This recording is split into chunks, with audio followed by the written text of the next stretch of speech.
Bienvenidos a su programa Visión Estratégica, amigos y amigas, compañeros y compañeras. Cuando estamos celebrando, recordando los 55 años de fundación de la OPEP, de la Organización de Países Exportadores de Petróleo, un 14 de septiembre de 1960, en Irak, Bagdad, en la capital de la República de Irak. Hoy en día un país acosado, dividido y fracturado, cuyas invasiones y procesos de desestabilización han causado más de 1 millón de muertos. Pero Irak sigue siendo uno de los 12 países miembros de la OPEP y también forma parte de los 5 países que crearon la organización: Venezuela, Arabia Saudita, Irán, Irak y Kuwait.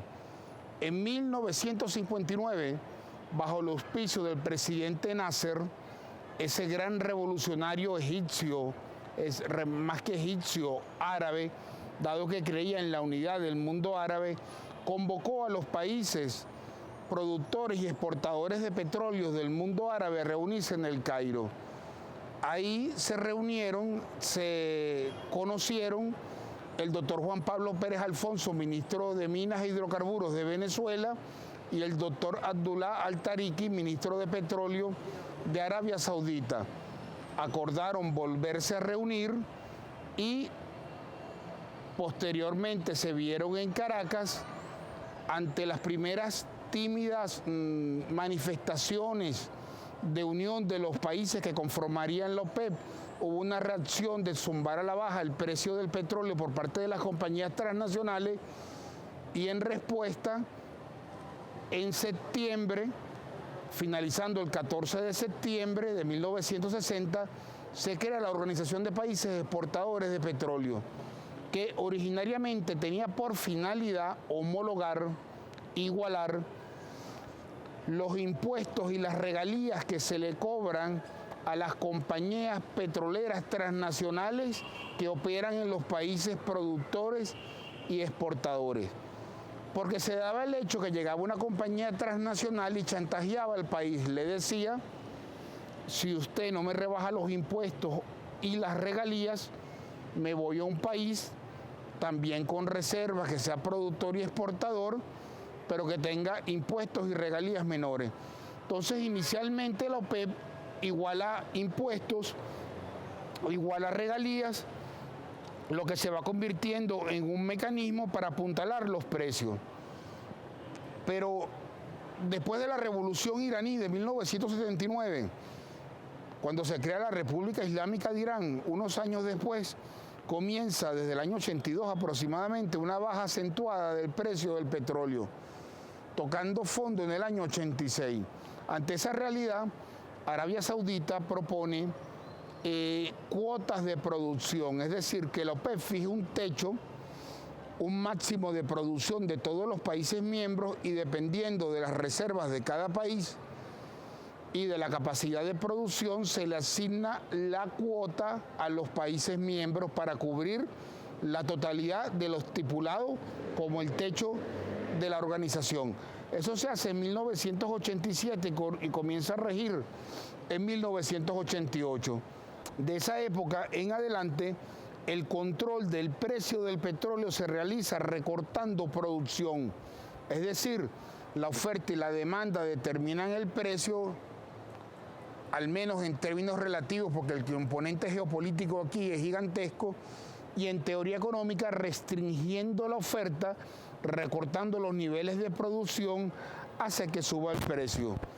Así se comienza un leve repunte en el precio del petróleo, pero ya en los años 90, durante el último gobierno de la Cuarta República, cuando PDVSA era manejada por la meritocracia, Venezuela, o mejor dicho, quienes manejaban el petróleo defendiendo los intereses de las compañías transnacionales y del gobierno estadounidense que estaban incrustados en la OPEP, convencen al doctor Rafael Caldera, que se pliega a esta medida de las transnacionales, y por ende al ministro encargado del área de petróleo para la época, de no cumplir con la cuota establecida por la organización. Se habla de que para el año 98 la OPEP le pide a Venezuela que produzca 2.800.000 barriles diarios y estaba produciendo 3.350.000 barriles diarios. Cuando Arabia Saudita, el Reino de Arabia Saudita y la República Islámica de Irán ven la actitud de la meritocracia venezolana, de la Cuarta República, de inundar el mercado, proceden a hacer lo mismo. Y se da en paralelo una crisis en el sureste asiático de derrumbe de las bolsas de valores, como la de Malasia, que recorta la demanda. Entonces tenemos una sobreoferta de petróleo y un recorte en la demanda del recurso. Bueno, la cesta petrolera venezolana cayó a $7.20, diciembre del año 98. Entonces Venezuela transfería recursos a las economías industrializadas regalando su petróleo. El regalo del petróleo venezolano termina con la llegada del presidente Chávez al poder en el año 98. Con la victoria electoral del año 98 y la llegada al poder en el año 99. Venezuela comienza inmediatamente a cumplir con las cuotas de producción y viene un repunte en el precio del petróleo. Posteriormente viene la cumbre de primeros mandatarios y presidentes de la organización. Después de la de Argel del año 75, es la segunda que realiza la organización. Se fortalece enormemente la confianza dentro de los países miembros para el cumplimiento de la cuota, todo inspirado en el comandante supremo Hugo Chávez Frías, la confianza de los mandatarios del Medio Oriente, del rey de Arabia Saudita, del representante de Irak, del representante de Irán, estaban ampliamente dadas en la figura del presidente Chávez. Vino un rescate en el precio del petróleo y ya en el año 2004 se dispara por completo hasta el año 2008 el precio del hidrocarburo líquido. Entre otras razones, porque ya se comienza a hablar de un agotamiento de las reservas de petróleo, por lo tanto el mundo tiene que comenzar a producir petróleos más caros que se encuentran a mayor profundidad, más alejados de los mercados, lo cual requiere una inversión mayor, por lo tanto el costo del barril es muy superior. En la próxima parte vamos a abordar cómo todo ese aval moral del presidente Chávez ha sido transferido por la actitud en defensa de los intereses nacionales al presidente Maduro, quien está proponiendo una reunión de primeros mandatarios y de presidentes de la OPEP para abordar la caída en el precio actual. Ya regresamos con su programa Visión Estratégica.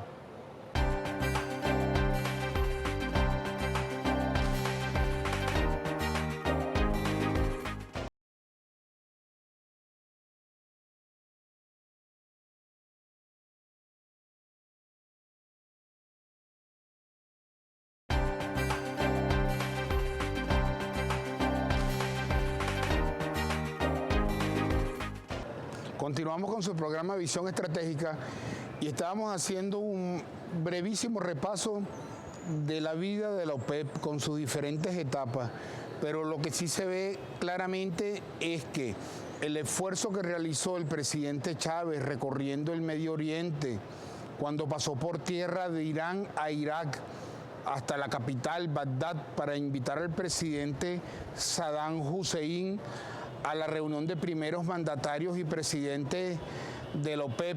Ese esfuerzo marcó una nueva etapa en la organización, la revitalizó. Después tenemos una subida en el precio, se ha venido agotando el crudo más barato cada vez paulatinamente, por lógica.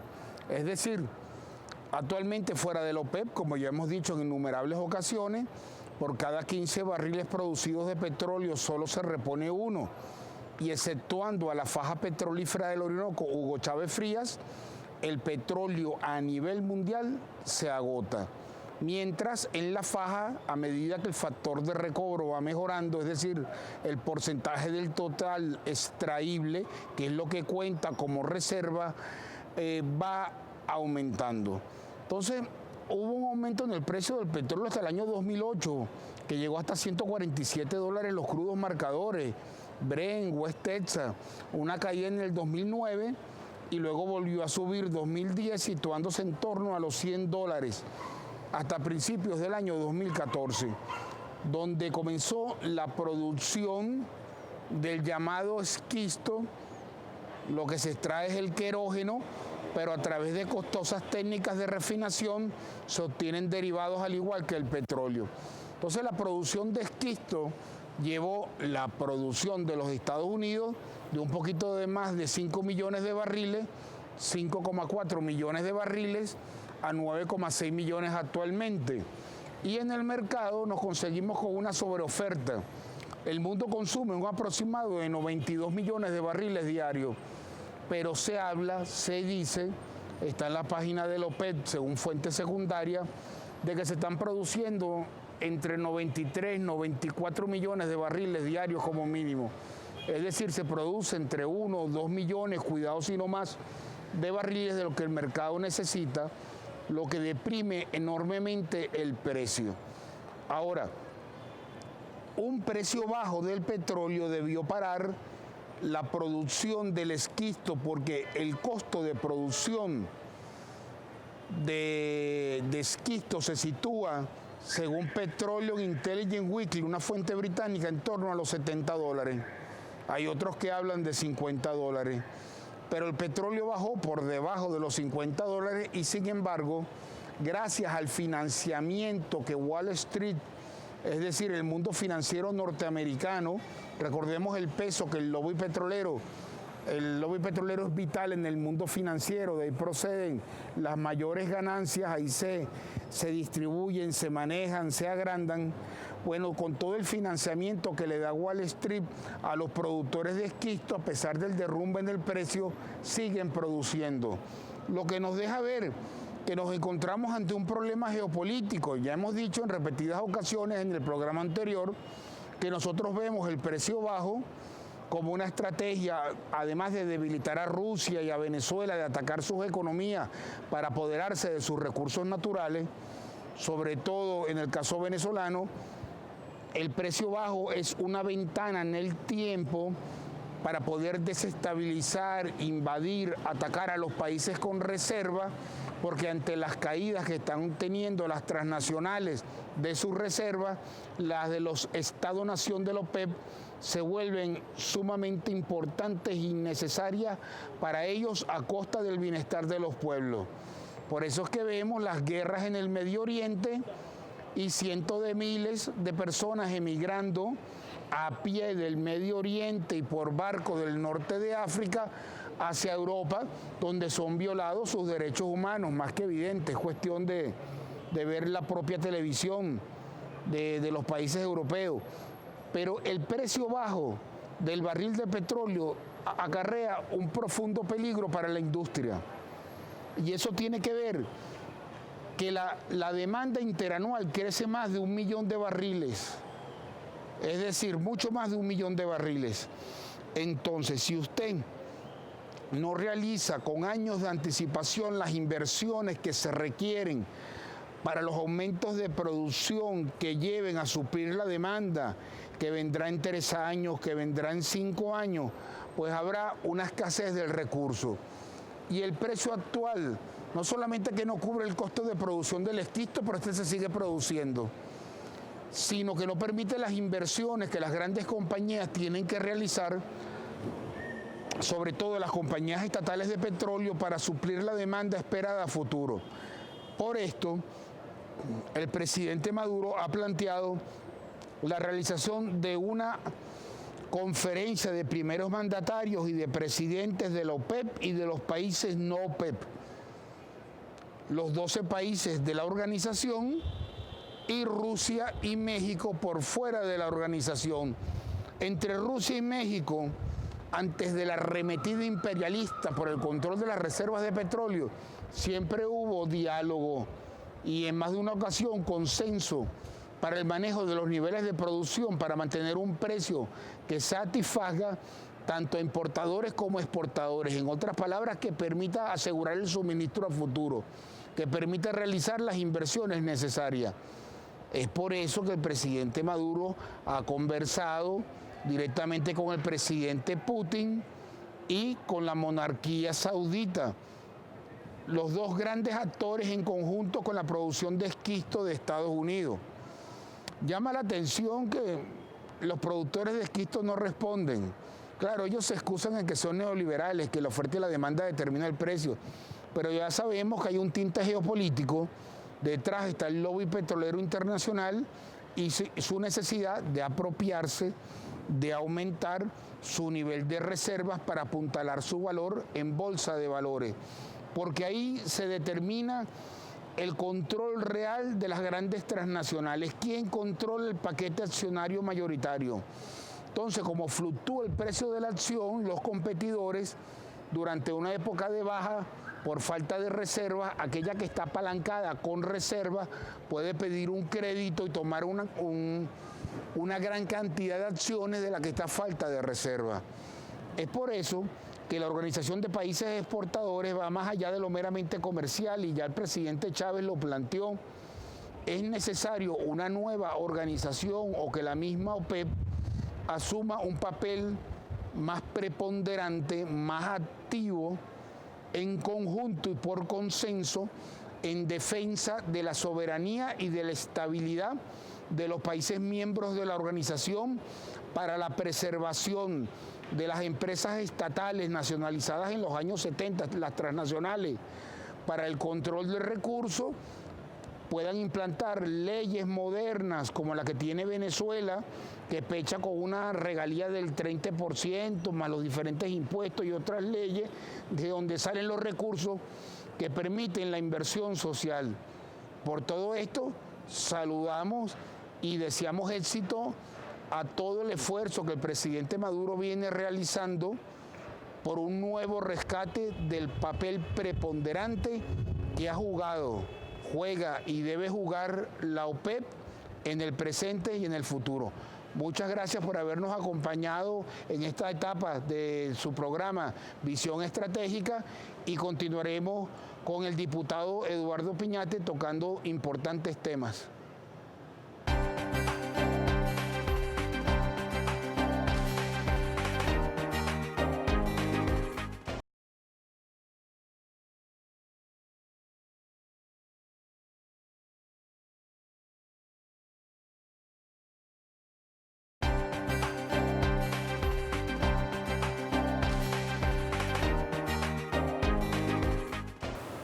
Continuamos con su programa Visión Estratégica con nuestro invitado del día de hoy, el diputado Eduardo Piñate, diputado por el Circuito 1, de Caracas.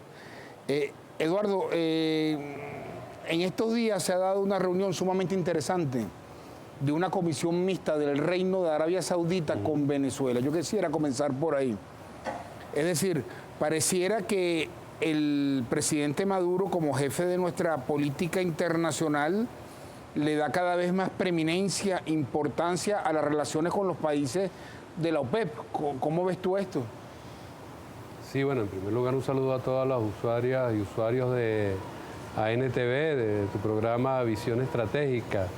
Mira, en primer lugar uno tiene que decir que el compañero presidente obrero Nicolás Maduro viene desarrollando una política exterior que es continuidad de la que desarrolló el comandante supremo Hugo Chávez, orientada hacia la construcción de un mundo multicéntrico, pluripolar, que tiene una raíz bolivariana muy importante, cuando Bolívar plantea la necesidad de un nuevo equilibrio en el universo, y en todo caso eso se concreta en la construcción de un nuevo orden económico y político mundial. Entonces, en esa política anda el compañero presidente Nicolás Maduro, ¿no? Y en ese sentido, en esa continuidad, bueno, venimos construyendo un conjunto de mecanismos, tanto desde el punto de vista regional como desde el punto de vista mundial. En este momento y en la coyuntura petrolera en la que estamos, por supuesto que la OPEP tiene que volver a jugar en el mercado mundial un papel muy importante. Estamos en un contexto de caída de los precios del petróleo, por una parte. Conversábamos nosotros fuera de cámara también de reducción de las reservas, ¿no?, a nivel mundial, y Venezuela tiene reservas petroleras y de gas para unas cuantas décadas, incluso para más de 100 años según los cálculos, ¿no? Entonces, se trata en este momento de, por un lado, trabajar en función de una recuperación de los precios a un nivel de precio justo. El presidente Maduro anunciaba en su programa, luego que se dio la Comisión Mixta de Alto Nivel entre Venezuela y el Reino de Arabia Saudita, de una franja de precios entre 70 y 80 dólares que permitieran la inversión, ¿no? Y recuperar la inversión que se produce en el petróleo y de esa manera garantizar la estabilidad del mercado petrolero mundial. Porque ahorita tenemos una realidad en el mercado petrolero de inestabilidad y precios bajos, cuestión que no favorece a nadie. Yo creo que en ese sentido el compañero Nicolás Maduro se viene moviendo en términos estratégicos de recuperar los precios, de garantizar la estabilidad del mercado y viene propiciando un conjunto de acuerdos que culmine una reunión, una cumbre, no sé, de primeros ministros, de jefes de gobierno y jefes de Estado, poco retomando lo que fue la cumbre que propició el comandante Chávez ya en el año 2000. Entonces, en ese terreno se viene moviendo. Yo creo que en ese marco y decía el presidente Maduro recientemente también que está pronto a realizar pues una gira de aseguramiento, como él la llamó, de esos acuerdos. Entonces trata de amarrar esos acuerdos con los países productores de la OPEP y países productores no OPEP, como el caso de Rusia, ¿no? Como el caso del propio México, que son productores de petróleo, no forman parte de la Organización de Países Exportadores de Petróleo, pero juegan un papel muy importante en toda esta coyuntura de precios bajos que tenemos en este momento. Sí, es evidente que el presidente ha tomado las banderas que dejó el comandante supremo. Venezuela el presidente Chávez rescató a la OPEP de las políticas de la Cuarta República, ¿no? En que se privilegiaba la producción por sobre el precio, es decir, ponían en acción las órdenes que recibían de las transnacionales. Así es. Sí, porque se trataba de una política primero de cesión de soberanía, en ese sentido, la política de internacionalización petrolera que desarrolló esa administración de PDVSA en el periodo al final de la Cuarta República. La meritocracia. La meritocracia, exactamente, con Luis Justi, Quirós Corradi y todos esos gurúes que nos los presentan ahora como expertos petroleros, expertos al servicio de las transnacionales y del imperialismo. Entonces esa política condujo a una pérdida, a una entrega pues, de esos recursos naturales a las transnacionales. Esa es precisamente la política que el comandante Chávez derrota, ¿no? Le da un vuelco radical y hoy desarrollamos una política que no solo es contradictoria con esa, sino que es antagónica, que tiene como base fundamental el fortalecimiento de la soberanía nacional y el uso de nuestros recursos energéticos como instrumentos para la emancipación, no solo de Venezuela, sino de todos nuestros pueblos latinoamericanos y caribeños.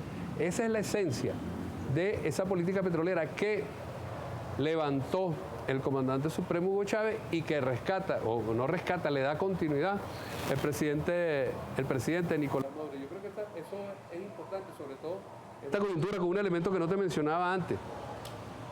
El papel que está jugando Estados Unidos en este momento en el mercado petrolero.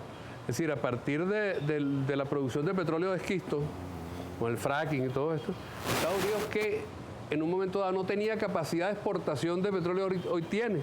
Y de hecho con ese petróleo de esquisto está inundando el mercado, también haciendo bajar los precios del petróleo. ¿Cuánto le va a durar eso? Algunos calculan 5, otros 10 años. En todo caso, en este momento tiene esa capacidad y es muy importante la articulación de todos los países productores de petróleo afectados precisamente por la caída de los precios, que entre otras cosas, esa política o esa inundación de crudo de esquisto que está haciendo Estados Unidos, es necesario que estos países, miembros de la OPEP y los que no son productores, que no son miembros de la OPEP, también debemos jugar en ese sentido. Creo que hay un acuerdo, que hay elementos importantes de coincidencia de intereses entre Venezuela, Rusia. Es muy importante esta comisión mixta de alto nivel con Arabia Saudita, pues son grandes petroleros que definen cosas en el mundo. Y fíjate que nosotros tradicionalmente hemos visto a Arabia Saudita como un aliado del imperialismo, y eso es así en esa política petrolera. De hecho, la década del 90, PDVSA jugaba pegado, inundando el mercado de petróleo para bajar los precios, junto con Arabia Saudita, entre otros, Kuwait, Emiratos Árabes, etcétera, ¿no? Pero pareciera que hoy, en este momento, en esta coyuntura, Arabia Saudita tiende, o por lo menos un sector adentro, hacia la búsqueda de un equilibrio de precios, de una estabilidad del mercado petrolero mundial. De manera que estamos coincidiendo y es muy importante aprovechar esas coincidencias en función de seguir favoreciendo la política que pone a los recursos energéticos que tenemos en función de la emancipación y la soberanía de nuestros pueblos. Porque la OPEP tiene más del 80% de las reservas.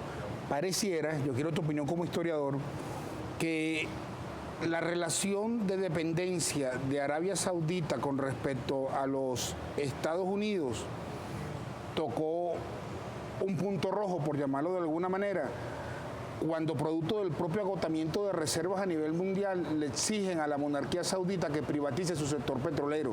Entonces comienzan a surgir divergencias, porque una cosa es seguir las políticas de los Estados Unidos y otra cosa es la familia real entregando el control de la industria que más petróleo produce a nivel mundial. Nosotros tenemos PDVSA, la que tiene más reservas, y ellos la mayor productora del mundo, que es Saudi Aramco. Para que hablemos de eso ahorita cuando regresemos por su programa Visión Estratégica.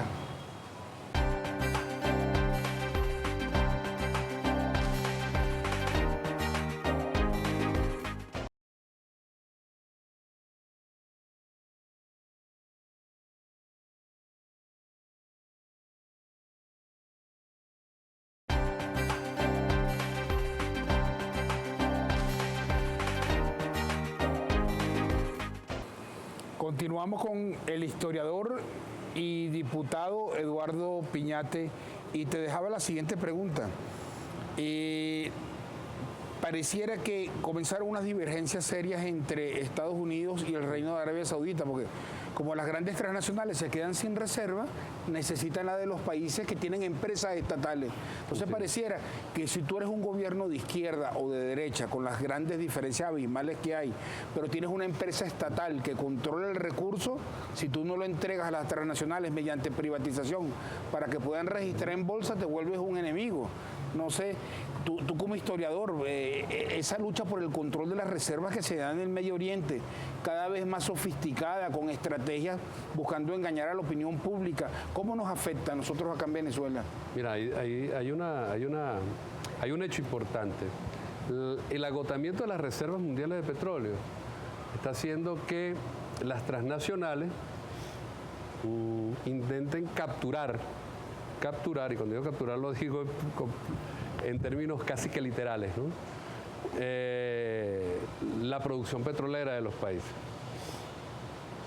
Toda la política guerrerista de Estados Unidos en el Medio Oriente hacia Libia, Irak, Siria, ¿no?, está orientada a tomar control de los yacimientos petroleros de estos países. Hacia Irán. Okay. Toda la contradicción, la conflictividad que existe con Irán, que el objetivo estratégico no es Irán, el objetivo estratégico es Rusia, China, que son los grandes competidores de Estados Unidos, los que le disputan la hegemonía en el mercado, en la economía mundial, la primacía en la economía mundial. Toda esa política orientada a capturar eso, la producción petrolera, ¿no? Y las transnacionales necesitan eso. Hablábamos ahora precisamente que las empresas transnacionales petroleras valen más o valen menos de acuerdo a la cantidad de reservas que posean. Así cotizan en la bolsa, en las distintas bolsas, ¿no?, del mundo donde cotizan las empresas petroleras. Ese es el valor que tienen. Entonces necesitan capturar esos espacios. Ahí llegamos al tema del Reino de Arabia Saudita.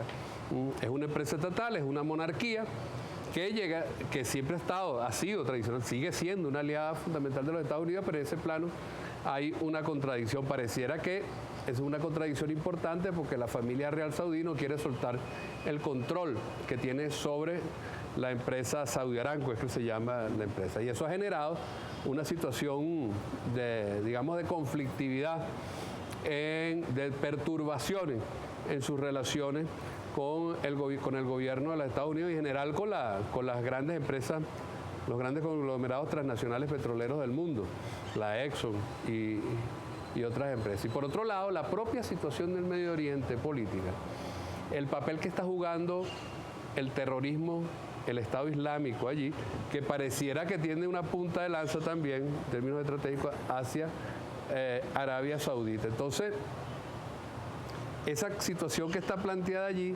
hace, pienso yo, que el reino de Arabia Saudita, la monarquía, la familia real saudita, intenta también proteger esos intereses y necesita precisamente en este momento alianzas y fortalecimiento de la OPEP de manera de seguir defendiendo el negocio petrolero que en este caso maneja controla la familia real saudí, la monarquía que existe en Arabia Saudita.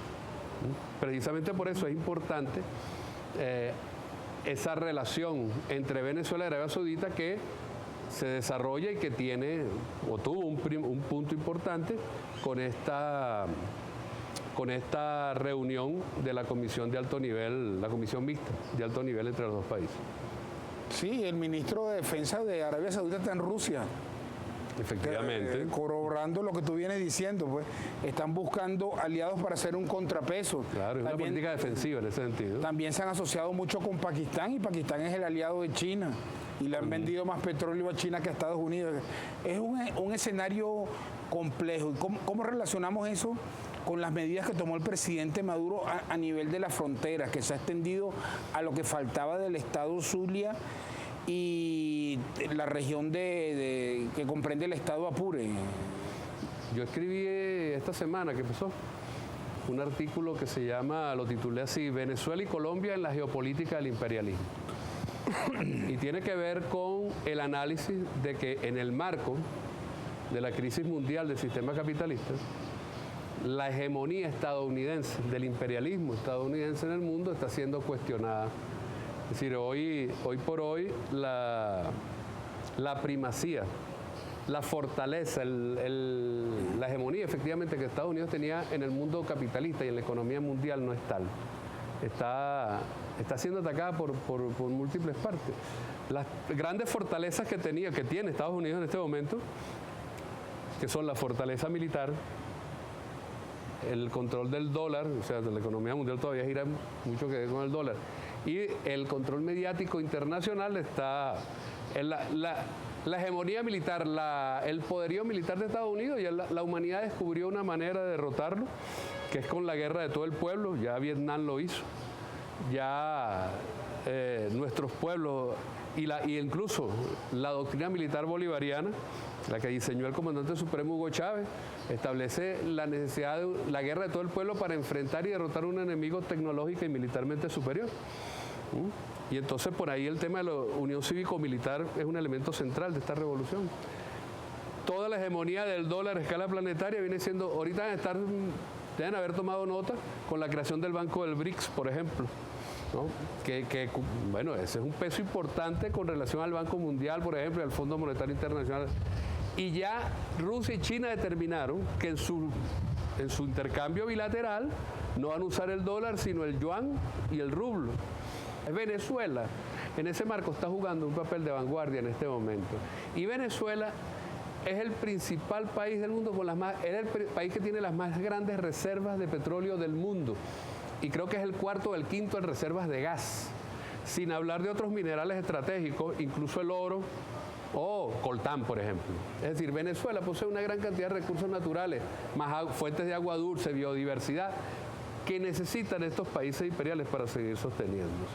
Por eso es blanco de ataque. Y en ese sentido, el presidente Maduro, que tiene la visión global, la visión de totalidad del conflicto en la sociedad en la cual nos movemos y de la lucha de clases que se desarrolla no solo aquí, sino a escala planetaria, entre el imperialismo y los pueblos, está tomando un conjunto de medidas que permitan preservar la revolución y profundizar y seguir nuestro camino hacia el socialismo. Por eso es que cuando hablamos del escenario petrolero tenemos que precisamente concatenarlo, ¿no? O articular ese escenario petrolero con todo este escenario global que está produciéndose en este momento, ¿no? Y que nos conduce precisamente y que conduce a la humanidad o bien a su desaparición o hacia la vida. Por eso es que la contradicción capital-trabajo, que es la contradicción esencial del capitalismo, Isabel Rauber dice que evolucionó hacia la contradicción vida y muerte. ¿Es la vida del socialismo o la muerte que nos propone el capitalismo? Y esa es la confrontación histórica que está planteada en este momento. Venezuela, con el socialismo bolivariano, apuesta a la vida y en este momento estamos a la vanguardia de los pueblos del mundo. Por eso el imperialismo quiere destruirnos. La contradicción capital-trabajo y Estado-nación-imperio. Así es. Sí. Ha devenido en eso. Perfecto. En la contradicción vida-muerte. Sí. Ahorita cuando regresemos para que hablemos cuáles son nuestras fortalezas y nuestras debilidades ante el escenario electoral que se avecina el 6 de diciembre en medio de esta guerra económica y este acoso internacional contra la República Bolivariana de Venezuela. Ya regresamos con su programa Visión Estratégica.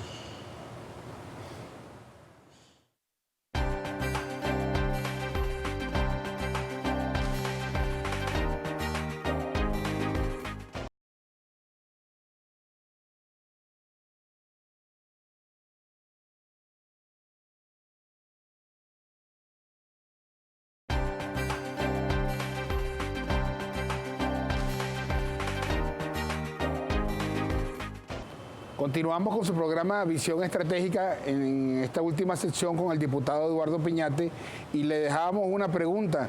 ¿Cuáles son nuestras fortalezas y nuestras debilidades ante las elecciones del 6 de diciembre, donde, por ejemplo, siendo el gobierno el mayor interesado por diferentes razones en realizarla, la campaña El Mundo al Revés de la oposición es que el PSUV, el gobierno, no quieren realizar las elecciones del 6 de diciembre después de la demostración de fortaleza de las primarias por parte del PSUV?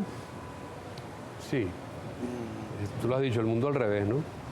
Fíjate, el día lunes 14,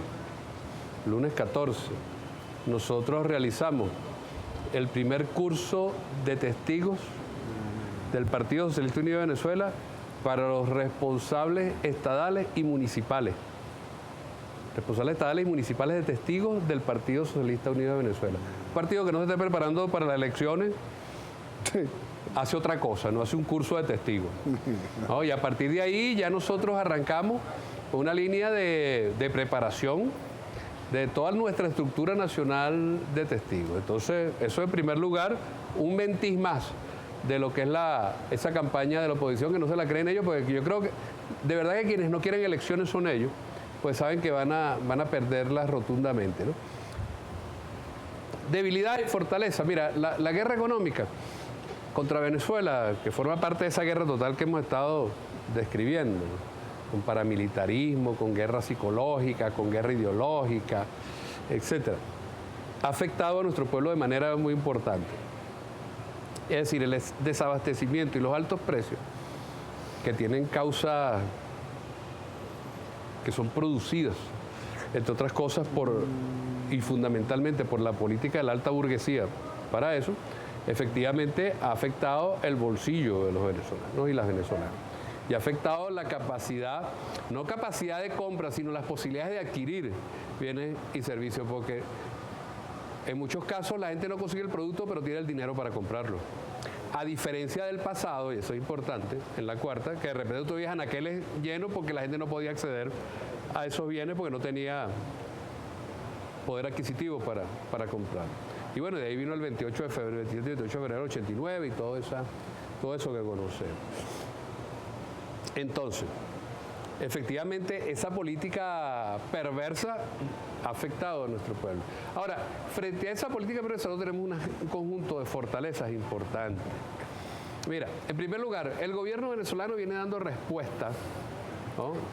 Porque en medio de esa guerra económica, con todo y que estamos alimentando a tres economías, la economía familiar normal, que generalmente la gente compra más de lo que necesita, la economía delictiva esa del bachaquerismo, y estábamos manteniendo a 10, 15 millones de colombianos del lado allá de la frontera por la vía del contrabando, para quienes dicen que en este país no hay producción, ¿no?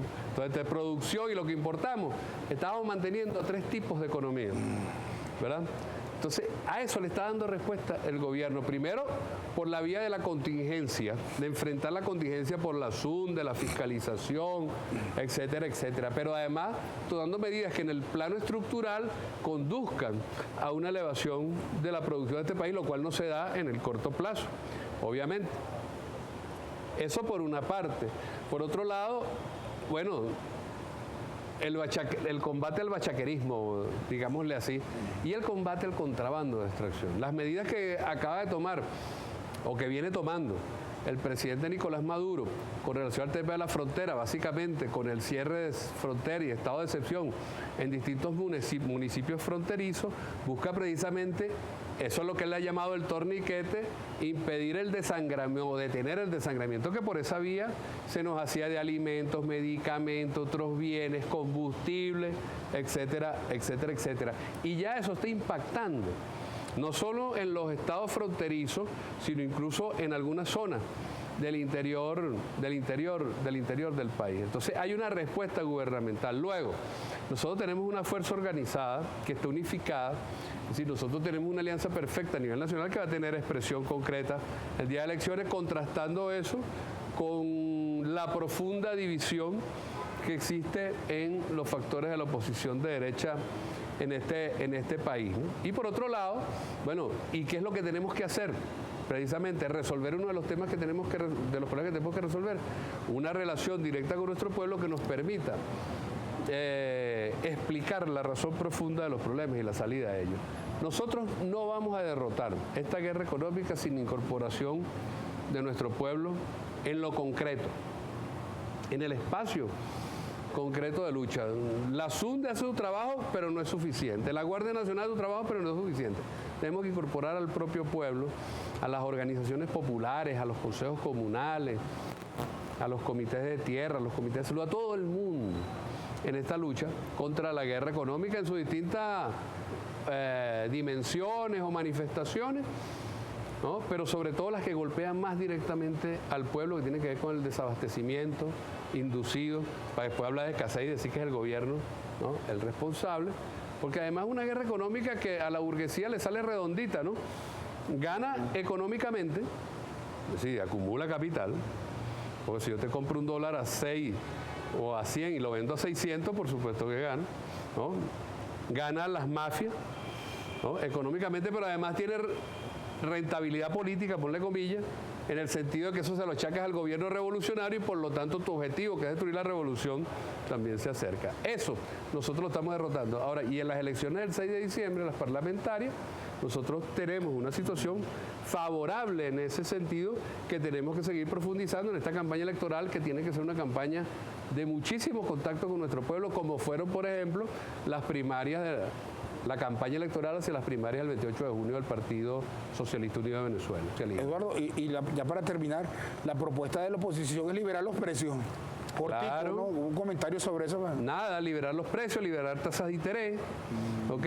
Liberar la cotización de la moneda, del dólar, es decir, liberar todo y acabar con todas las regulaciones, lo cual implica la ley de la selva y volver al escenario de los años 80 y 90 o al que viven los pueblos europeos en este momento para los más jóvenes, los griegos, los españoles, los portugueses, los italianos.